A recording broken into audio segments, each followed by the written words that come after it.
You know that moment when you're staring at a crumpled receipt or a half remembered grocery list and your own brain feels like it's running on fumes? Bass Reeves had a version of that, except the stakes were much worse. He was riding into Indian territory with warrants he had to memorize because he couldn't read them. How do you do that and stay sharp?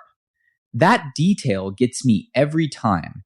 It sounds small, and then you think about what kind of job that actually was. Bass Reeves was born enslaved in Arkansas around 1838, escaped during the Civil War era, and later came back as a free man into a world that still wanted to sort him into the old categories.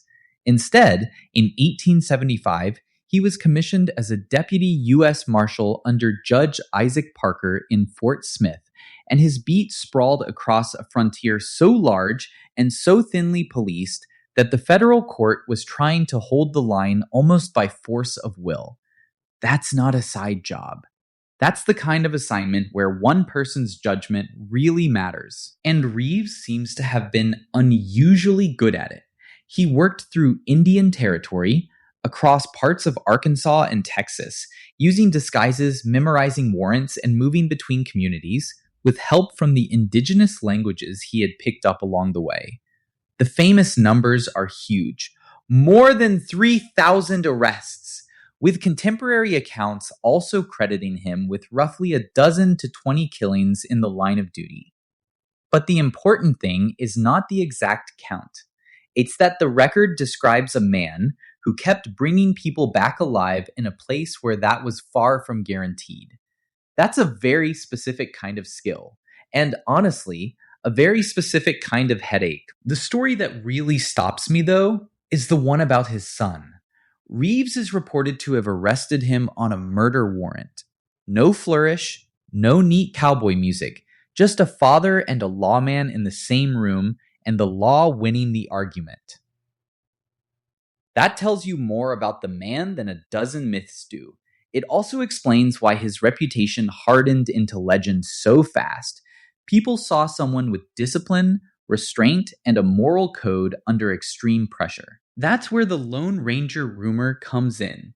Reeves had the disguise work, the horseman image, the reputation for fairness, the connection to native communities, all the ingredients people love to turn into a heroic mask later. But the evidence for a direct link is thin. Reeves died in 1910, and the Lone Ranger didn't arrive until a 1933 radio show. So the timeline alone doesn't do the job.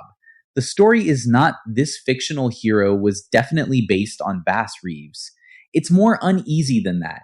It's a real black lawman existed, and later America built a cleaner legend in the same shape. That's why I care about this story in the first place.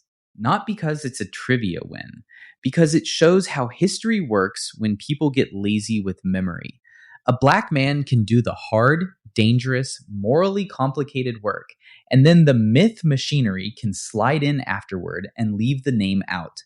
Reeves is what the frontier looked like before it got polished for reruns. So if you remember one thing, remember the image of him having to hold the warrants in his head before he rode out. That's the whole thing, really. The real man was already larger than the legend people later tried to borrow. The rest of us are just catching up.